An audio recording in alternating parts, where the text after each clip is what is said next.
Good evening दोस्तों, आप सभी के लिए। और जैसा कि दोस्तों आप स्क्रीन पर देख रहे हैं, भारत की मिट्टी से संबंधित महत्वपूर्ण प्रश्न भाग 1। तो दोस्तों, मिट्टी से संबंधित थ्योरी वाला सेक्शन में पीछे करा चुका हूं, जिसकी वीडियो मैंने कल डाल दी थी। और आज दोस्तों आपके मिट्टी से संबंधित प्रश्न हैं, जितने प्रश्न इंपॉर्टेंट बनते हैं वो सारे प्रश्न मैं लेकर आया हूँ दोस्तों। और जिन भाइयों ने थ्योरी वाला सेक्शन नहीं देखा है, प्लीज़ उनसे रिक्वेस्ट है कि पहले थ्योरी वाला सेक्शन देखें, थ्योरी वाली वीडियो को कंप्लीट कर वॉच करें और उसे समझें, फिर उसके बाद क्वेश्चन लगाएं। तो दोस्तों, थ्योरी के बाद सेक्शन लगाने में कुछ मज़ा ही अलग है, इसीलिए कहता हूँ दोस्तों, पहले थ्योरी वाला सेक्शन लगाएं और थ्योरी वाला सेक्शन लगाने के बाद क्वेश्चन वाला वीडियो लगाएं। और आपको बताना है कि आपने कितने प्रश्न सही किए, कितने नहीं किए। और दोस्तों, आज से मैं आपकी ये वीडियो जो है, पहले 9:30 पर डाला करता था, लेकिन आज से आपकी वीडियो ये फिक्स 10 बजे आपके लिए डाल दी जाया करेगी, रात को 10 बजे। ये आपको याद रखना है। और जो भाई पहले 9 बजे 9:30 बजे एक्टिव हुआ करते थे, वो उनसे भी रिक्वेस्ट है कि अब 10 बजे आपके लिए वीडियो डाल दिया जाया करेगी। दोस्तों, तैयार रहा करें 10 बजे। तो चलिए दोस्तों, शुरू करते हैं। और पहला प्रश्न है दोस्तों आपके सामने। और जिन भाइयों ने हमारा चैनल सब्सक्राइब नहीं किया है, प्लीज़ उनसे रिक्वेस्ट है कि चैनल को सब्सक्राइब करके साथ में ऑल वाला बेल आइकन जरूर दबाएं, ताकि दोस्तों हमारी आने वाली हर वीडियो का नोटिफिकेशन सबसे पहले आपके पास पहुंच सके। और दोस्तों, वीडियो को लाइक करें, कमेंट करें, शेयर करें। कमेंट के लिए इसलिए बोल रहा हूं दोस्तों, प्रीमियम साइंस की नोट्स प्रोवाइड करा रहा हूं फरवरी तक, लास्ट फरवरी तक। फिर उसके बाद यही नोट्स दोस्तों, जो भाई रेलवे की तैयारी कर रहे हैं उनके लिए इम्पोर्टेंट हैं। और यही नोट्स दोस्तों उनके लिए रुपयों से मिलने वाले हैं। तो फरवरी तक आपके लिए ऑफ़र है, अपने नोट्स को प्राप्त कर लें। वरना दोस्तों, मैं आपको बता दूं कि यही नोट्स आपको रुपयों से मिलने वाले हैं। तो दोस्तों, कमेंट करें, वीडियो को लाइक करें, शेयर करें। तो दोस्तों, पहला प्रश्न है आपके सामने, शुरू करते हैं दोस्तों। पहला प्रश्न है आपके सामने, भारतीय कृषि अनुसंधान परिषद के अनुसार भारत में कितने प्रकार की मिट्टियाँ पाई जाती हैं? 4, 5, 6, 8। तो चलिए दोस्तों, बताइए जल्दी से, इसका आंसर क्या होगा? भारतीय कृषि अनुसंधान परिषद के अनुसार भारत में कितने प्रकार की मिट्टियाँ पाई जाती हैं, ये आपको बताना है। तो बताइए दोस्तों, इसका आंसर क्या होगा? और दोस्तों, अगर आपको बैकग्राउंड में किसी प्रकार की आवाज़ आए तो दोस्तों डिस्टर्ब ना हो, वीडियो पर ध्यान दें और अच्छी तरह से प्रश्न को देखें। और बताना है आपको कितने प्रश्न आपने सही किए। तो बताइए दोस्तों, इसका आंसर क्या होगा? तो दोस्तों, ऑप्शन नंबर डी आपका सही आंसर होगा, 8। अगला प्रश्न है दोस्तों, प्रश्न नंबर 2। इसमें आपको बताना है, भारत में सबसे अधिक उपजाऊ मृदा कौन सी है? लाल मृदा, काली मृदा, जलोढ़ मृदा या दोस्तों चूनीदार मृदा? तो बताइए दोस्तों, भारत में सर्वाधिक उपजाऊ मृदा कौन सी है, ये आपको बताना है। लाल मृदा, काली मृदा, जलोढ़ मृदा या चूनीदार मृदा? तो बताइए दोस्तों, इसका आंसर क्या होगा? तो दोस्तों, ऑप्शन नंबर सी आपका सही आंसर होगा, जलोढ़ मृदा। अगला प्रश्न है दोस्तों, इसमें आपको बताना है, भारत के सर्वाधिक क्षेत्र पर किस प्रकार की मिट्टी का विस्तार पाया जाता है? जलोढ़, काली, लाल या लेटेराइट? तो बताइए दोस्तों, इसका आंसर क्या होगा? भारत के सर्वाधिक क्षेत्र पर किस प्रकार की मिट्टी का विस्तार पाया जाता है, ये आपको बताना है। जलोढ़, काली, लाल या लेटेराइट? तो बताइए दोस्तों, इसका आंसर क्या होगा? बताइए दोस्तों, इसका आंसर क्या होगा? भारत में सर्वाधिक क्षेत्र पर किस प्रकार की मिट्टी का विस्तार पाया जाता है दोस्तों, ये आपको बताना है। तो बताइए दोस्तों, इसका आंसर क्या होगा? तो दोस्तों, ऑप्शन नंबर ए आपका सही आंसर होगा, जलोढ़ मिट्टी। अगला प्रश्न है दोस्तों, प्रश्न नंबर 4। इसमें आपको बताना है, निम्नलिखित में से भारत का कौन सा क्षेत्र मृदा अपरदन से अत्यधिक प्रभावित है? मालवा पठार, उत्तर पश्चिम तराई, आंध्र तटीय क्षेत्र या चंबल घाटी? तो बताइए दोस्तों, इसका आंसर क्या होगा? भारत में कौन सा क्षेत्र मृदा अपरदन से अत्यधिक प्रभावित है, ये आपको बताना है। मालवा पठार, उत्तर पश्चिम तराई या फिर दोस्तों आंध्र तटीय क्षेत्र या फिर दोस्तों चंबल घाटी? तो बताइए दोस्तों, इसका आंसर क्या होगा? तो दोस्तों, ऑप्शन नंबर डी आपका सही आंसर होगा, चंबल घाटी। अगला प्रश्न है दोस्तों, इसमें आपको बताना है, निम्न में से मृदा अपरदन के सही क्रम को पहचानिए। और दोस्तों, यह प्रश्न वही भाई बता सकता है जिसने दोस्तों थ्योरी वाला सेक्शन लगाया है, क्योंकि दोस्तों थ्योरी वाले सेक्शन में ये क्रम मैंने बताया हुआ था। तो इसलिए बोलता हूँ दोस्तों, पहले थ्योरी वाला सेक्शन लगाएं, उसके बाद दोस्तों क्वेश्चन लगाएं। तो बताइए दोस्तों, इसका आंसर क्या होगा? तो दोस्तों, इसमें ऑप्शन नंबर ए आपका सही आंसर होगा। पहले आसपाल अपर्दन आएगा, फिर उसके बाद दोस्तों परत अपर्दन, फिर उसके बाद रेल अपर्दन, फिर उसके बाद दोस्तों अवनालिका अपर्दन। और दोस्तों, मैंने यह भी बताया था कि अवनालिका अपर्दन जो सबसे ज़्यादा होता है दोस्तों एमपी के मुरैना ज़िले में होता है, जो कि चंबल घाटी के द्वारा होता है, चंबल नदी के द्वारा होता है, ये आपको याद रखना है। अगला प्रश्न है दोस्तों, लेटेराइट मिट्टी मिलती है मालाबार तट पर, कोरोमंडल तट पर, बुंदेलखंड पर बुंदेलखंड तट पर या फिर दोस्तों बघेलखंड तट पर। तो बताइए दोस्तों इसका आंसर क्या होगा। लेटराइट मिट्टी मिलती है मालाबार तट पर, कोरोमंडल तट पर, बुंदेलखंड तट पर या बघेलखंड तट पर। तो बताइए दोस्तों इसका आंसर क्या होगा। तो दोस्तों ऑप्शन नंबर बी आपका सही आंसर होगा, कोरोमंडल तट पर। अगला प्रश्न है दोस्तों प्रश्न नंबर 7। इसमें आपको बताना है निम्न इनमें से किस मिट्टी को रेगुर मिट्टी के नाम से भी जाना जाता है। लाल मिट्टी को, जलोढ़ मिट्टी, काली मिट्टी या लेटराइट मिट्टी को। तो बताइए दोस्तों इनमें से किस मिट्टी को रेगुर मिट्टी के नाम से जाना जाता है। लाल मिट्टी को, जलोढ़ मिट्टी को, काली मिट्टी को या लेटराइट मिट्टी को। तो बताइए दोस्तों इसका आंसर क्या होगा। तो दोस्तों ऑप्शन नंबर सी आपका सही आंसर होगा, काली मिट्टी को रेगुर मिट्टी कहते हैं, ये आपको याद रखना है। और अगला प्रश्न है दोस्तों निम्न भारत की निम्न में से कौन सी मिट्टी का निर्माण बेसाल्ट लावा के अवक्षय के कारण हुआ है। जलोढ़ मिट्टी का, लेटराइट मिट्टी का या फिर दोस्तों लाल मिट्टी का या रेगुर मिट्टी का। तो बताइए दोस्तों किस मिट्टी का निर्माण बेसाल्ट लावा के अपक्षय के कारण हुआ है, ये आपको बताना है। तो बताइए दोस्तों इसका आंसर क्या होगा। जलोढ़ मिट्टी का, लेटराइट मिट्टी का, लाल मिट्टी का या रेगुर मिट्टी का। तो दोस्तों ऑप्शन नंबर डी आपका सही आंसर होगा, रेगुर मिट्टी, जिसे हम काली मिट्टी के नाम से भी जानते हैं। अगला प्रश्न है दोस्तों प्रश्न नंबर 9। इसमें आपको बताना है क्षेत्रफल के आधार पर भारत की मिट्टियों का सही अवरोही क्रम क्या है। और ऑप्शन आपके सामने दिए हुए हैं दोस्तों। ऑप्शन नंबर ए है दोस्तों आपके सामने जलोढ़, काली, लेटराइट, जलोढ़, काली, लाल, लेटराइट। और ऑप्शन नंबर बी है दोस्तों आपके सामने जलोढ़, लाल, काली, लेटराइट। ऑप्शन नंबर सी है दोस्तों लाल, जलोढ़, काली, लेटराइट। ऑप्शन नंबर डी है दोस्तों काली, जलोढ़, लाल या लेटराइट। तो बताइए दोस्तों क्षेत्रफल के आधार पर भारत की मिट्टियों का सही अवरोही क्रम बताना है आपको। तो बताइए क्या होगा। तो दोस्तों ऑप्शन नंबर बी आपका सही आंसर होगा, जलोढ़, लाल, काली और फिर लेटराइट, ये आपको याद रखना है। अगला प्रश्न है दोस्तों प्रश्न नंबर 10। इसमें आपको बताना है तटीय मैदानों और उत्तर भारत के मैदानों में उत्कृष्ट मृदा कौन सी है, जलोढ़, रुक्ष, काली या लाल। तो बताइए दोस्तों इसका आंसर क्या होगा। तटीय मैदानों और उत्तर भारत के मैदानों में कौन सी मृदा पाई जाती है, जलोढ़, रुक्ष, काली या लाल। बताइए दोस्तों जल्दी से इसका आंसर क्या होगा। तटीय मैदान और उत्तर भारत के मैदानों में कौन सी मिट्टी पाई जाती है दोस्तों। तो दोस्तों ऑप्शन नंबर ए आपका सही आंसर होगा, जलोढ़ मिट्टी। अगला प्रश्न है दोस्तों नवीन जलोढ़ मिट्टी को अन्य किस नाम से जाना जाता है, खादर, बांगर, कल्लर या रेगुर।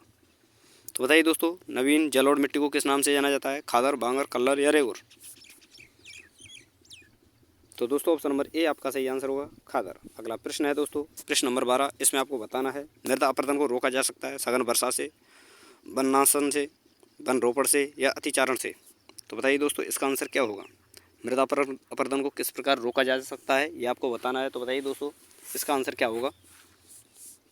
और दोस्तों अगर आपको हमारी वीडियो पसंद आ रही है तो प्लीज़ आपसे रिक्वेस्ट है कि वीडियो को लाइक करके शेयर करके चैनल को सब्सक्राइब अवश्य कर लें और साथ में ऑल वाला बेल आइकन जरूर दबा लें। तो बताइए दोस्तों इसका आंसर क्या होगा। तो दोस्तों ऑप्शन नंबर सी आपका सही आंसर होगा, वन रोपण से। अगला प्रश्न है दोस्तों प्रश्न नंबर 13। इसमें आपको बताना है भारत में सबसे अधिक उपजाऊ मृदा कौन सी है, लाल मृदा, काली मृदा, जलोढ़ मृदा या चूनीदार मृदा। बताइए दोस्तों सर्वाधिक उपजाऊ मृदा कौन सी है, ये आपको बताना है, लाल, काली, जलोढ़ या चूनीदार। तो दोस्तों ऑप्शन नंबर सी आपका सही आंसर होगा, जलोढ़ मृदा। अगला प्रश्न है दोस्तों रेगुर मिट्टी सबसे ज़्यादा पाई जाती है महाराष्ट्र में, तमिलनाडु में, आंध्र प्रदेश में या झारखंड में। बताइए दोस्तों रेगुर मिट्टी सबसे ज़्यादा कहाँ पाई जाती है, महाराष्ट्र में, तमिलनाडु, आंध्र प्रदेश या झारखंड। तो दोस्तों ऑप्शन नंबर ए आपका सही आंसर होगा, महाराष्ट्र में। अगला प्रश्न है दोस्तों लेटराइट मिट्टी में किसकी उपस्थिति के कारण इसका रंग लाल होता है, ये आपको बताना है, ह्यूमस, लोह ऑक्साइड, चूने या नाइट्रोजन कारण। बताइए दोस्तों लेटराइट मिट्टी का लाल रंग किस कारण होता है, ह्यूमस के कारण, लोह ऑक्साइड के कारण, चूने के कारण या नाइट्रोजन के कारण।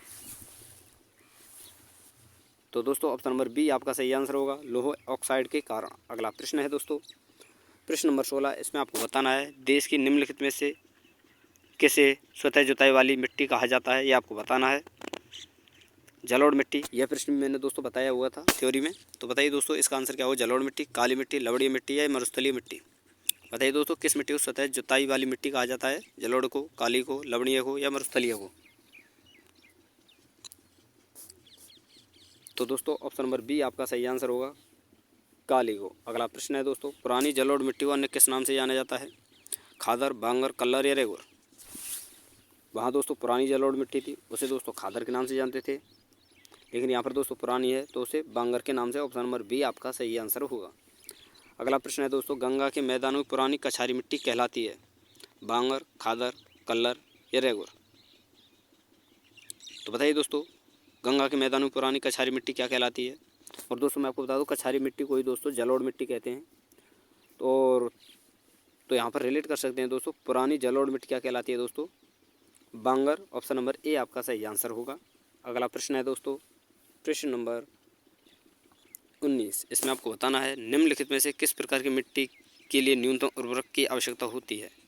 काली मिट्टी के लिए, लाल मिट्टी के लिए, जलोढ़ मिट्टी के लिए, लेटराइट मिट्टी के लिए। बताइए दोस्तों, इसका आंसर क्या होगा? किस प्रकार की मिट्टी के लिए न्यूनतम उर्वरक की आवश्यकता होती है? काली मिट्टी के लिए, लाल मिट्टी के लिए, जलोढ़ मिट्टी के लिए या लेटराइट मिट्टी के लिए? बताइए दोस्तों, इसका आंसर क्या होगा? किसमें न्यूनतम उर्वरक की आवश्यकता होती है दोस्तों? तो दोस्तों ऑप्शन नंबर सी आपका सही आंसर होगा, जलोढ़ मिट्टी में। अगला प्रश्न है दोस्तों, भारत में सबसे बड़ा मिट्टी का वर्ग कौन सा है? लाल मिट्टी, काली मिट्टी, बलुई मिट्टी या कछारी मिट्टी। यानी दोस्तों आपको बताना है, भारत में सर्वाधिक कौन सी मिट्टी पाई जाती है? लाल, काली, बलुई या कछारी। तो दोस्तों ऑप्शन नंबर डी आपका सही आंसर होगा, कछारी। कछारी को ही दोस्तों जलोढ़ मिट्टी के नाम से भी जानते हैं, ये आपको याद रखना है। अगला प्रश्न है दोस्तों, प्रश्न नंबर 21। इसमें आपको बताना है, सामान्य फसलें उगाने के लिए उर्वर भूमि का पीएच मान कितना आवश्यक होता है? ये आपको बताना है, 3, 4, 6 से 7 या 9 से 10। तो बताइए दोस्तों, कितना पीएच मान सामान्य फसल उगाने के लिए कितने पीएच मान की आवश्यकता होती है मिट्टी की? ये आपको बताना है, 3, 4, 6 से 7 या 9 से 10। तो बताइए दोस्तों, इसका आंसर क्या होगा? तो दोस्तों ऑप्शन नंबर सी आपका सही आंसर होगा, 6 से 7। अगला प्रश्न है दोस्तों, प्रश्न नंबर 22। इसमें आपको बताना है, काली मिट्टी का काला रंग किस की उपस्थिति के कारण होता है? ये आपको बताना है, टिटेनिफेरस मैग्नेटाइट के कारण, सल्फर डाइऑक्साइड के कारण, आयरन ऑक्साइड के कारण या ह्यूमस के कारण। बताइए दोस्तों, काली मिट्टी का काला रंग किसके कारण होता है? टिटेनिफेरस मैग्नेटाइट के कारण, सल्फर डाइऑक्साइड के कारण, आयरन ऑक्साइड के कारण या दोस्तों ह्यूमस के कारण। तो दोस्तों ऑप्शन नंबर ए आपका सही आंसर होगा, टिटेनिफेरस मैग्नेटाइट के कारण। अगला प्रश्न है दोस्तों, कौन सी निम्न में से कौन सी फसल मृदा में नाइट्रोजन को भरपूर कर देती है? ये आपको बताना है, आलू, मटर, सूरजमुखी या गेहूँ। तो दोस्तों दलहनी फसलें जो होती हैं दोस्तों, उनमें नाइट्रोजन भरपूर होती है दोस्तों, जो मृदा के लिए बहुत ही उपयोगी होती है। तो दोस्तों यहाँ पर दलहनी फसल है आपकी मटर, यानी ऑप्शन नंबर बी आपका सही आंसर होगा। अगला प्रश्न है दोस्तों, भूमि की उर्वरता बढ़ाने के लिए निम्न कौन सी फसल उगाई जाती है? तो दोस्तों अभी मैंने बताया था, जैसे कि जितनी भी दलहनी फसलें होती हैं, जैसे कि दाल, उड़द, मटर, जो भी फसलें होती हैं वो सब दोस्तों भूमि की उर्वरता को बढ़ाने का कार्य करती हैं। तो यहाँ पर दोस्तों ऑप्शन नंबर सी आपका सही आंसर होगा, उड़द। अगला प्रश्न है दोस्तों, प्रश्न नंबर 25। इसमें आपको बताना है, कौन सी मिट्टी कपास की खेती के लिए सबसे उपयुक्त होती है? काली, लाल, जलोढ़ या लेटराइट। तो बताइए दोस्तों, निम्न में से कौन सी मिट्टी कपास की खेती के लिए उपयुक्त होती है? काली मिट्टी, लाल मिट्टी, जलोढ़ मिट्टी या लेटराइट मिट्टी। तो दोस्तों ऑप्शन नंबर ए आपका सही आंसर होगा, जिसे हम कपास की मिट्टी भी कहते हैं, काली मिट्टी।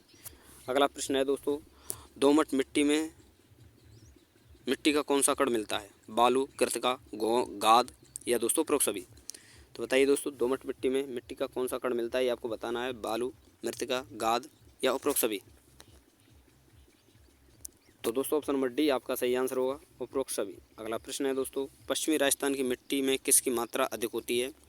तो दोस्तों मैंने वहाँ पर आपको बताया था, ये ऑप्शन है दोस्तों आपके सामने, एल्युमिनियम, कैल्शियम, नाइट्रोजन या फास्फोरस। तो बताइए दोस्तों, इसका आंसर क्या होगा? और दोस्तों मैंने वहाँ पर थ्योरी वाले सेक्शन में बताया था कि जो पश्चिमी राजस्थान जो मिट्टी होती है उसमें NaCl यानी क्लोराइड की, जो NaCl नमक जो होता है उसकी ज़्यादा मात्रा पाई जाती है, इसलिए उसे लवणीय मिट्टी भी कहते हैं। और दोस्तों जिस मिट्टी में नमक की ज़्यादा मात्रा पाई जाएगी उसमें दोस्तों कैल्शियम की भी मात्रा अधिक पाई जाएगी, ये आपको याद रखना है। तो दोस्तों ऑप्शन नंबर बी आपका सही आंसर होगा, कैल्शियम। अगला प्रश्न है दोस्तों, और अंतिम प्रश्न है दोस्तों इस वीडियो। और अगर आपको हमारी वीडियो पसंद आई हो दोस्तों, तो प्लीज़ आपसे रिक्वेस्ट है कि चैनल को सब्सक्राइब करके साथ में ऑल वाला बेल आइकन जरूर दबाएं, और वीडियो को लाइक करें, शेयर करें, चैनल को सब्सक्राइब करें, और दोस्तों वीडियो पर कमेंट अवश्य करें। और दोस्तों आपको बताना है कि आपने कितने प्रश्न सही किए, कमेंट में आपको बताना है। तो दोस्तों यहाँ पर है आपका अगला प्रश्न है और 28वां प्रश्न है, लावा मिट्टी पाई जाती है छत्तीसगढ़ मैदान में, सरयू पार मैदान में, मालवा पठार में या शिलांग में। तो बताइए दोस्तों इनमें से कौन सा आंसर आपका सही होगा कि लावा मिट्टी कहाँ पाई जाती है, छत्तीसगढ़ मैदान में, सरयू पार मैदान में, मालवा पठार में या शिलांग में। तो दोस्तों ऑप्शन नंबर सी आपका सही आंसर होगा, मालवा के पठार में। अगला प्रश्न है दोस्तों, इनमें से किस मृदा को सिंचाई की कम आवश्यकता होती है क्योंकि यह नमी रोक कर रखती है, लाल मिट्टी, काली मिट्टी, लेटराइट मिट्टी या जलोढ़ मिट्टी। तो बताइए दोस्तों इसका आंसर क्या होगा, इनमें से किस मिट्टी मृदा को सिंचाई की सबसे कम आवश्यकता होती है क्योंकि यह नमी रोक कर रखती है, लाल, काली, लेटराइट या जलोढ़ मिट्टी। तो दोस्तों ऑप्शन नंबर बी आपका सही आंसर होगा, काली मिट्टी। अगला और अंतिम प्रश्न है दोस्तों इस वीडियो का, इसमें आपको बताना है भारत के समस्त स्थल भाग का कितना प्रतिशत जलोढ़ से ढका है, ये आपको बताना है। 30%, 24%, 29% या 33%। तो बताइए दोस्तों, यानी आपको बताना है कि भारत के कितने भूभाग पर जलोढ़ मिट्टी का विस्तार है, ये आपको बताना है। 30%, 24%, 29% या 33%। तो दोस्तों ऑप्शन नंबर बी आपका सही आंसर होगा, 24%। तो दोस्तों यहाँ पर हमारी वीडियो समाप्त होती है।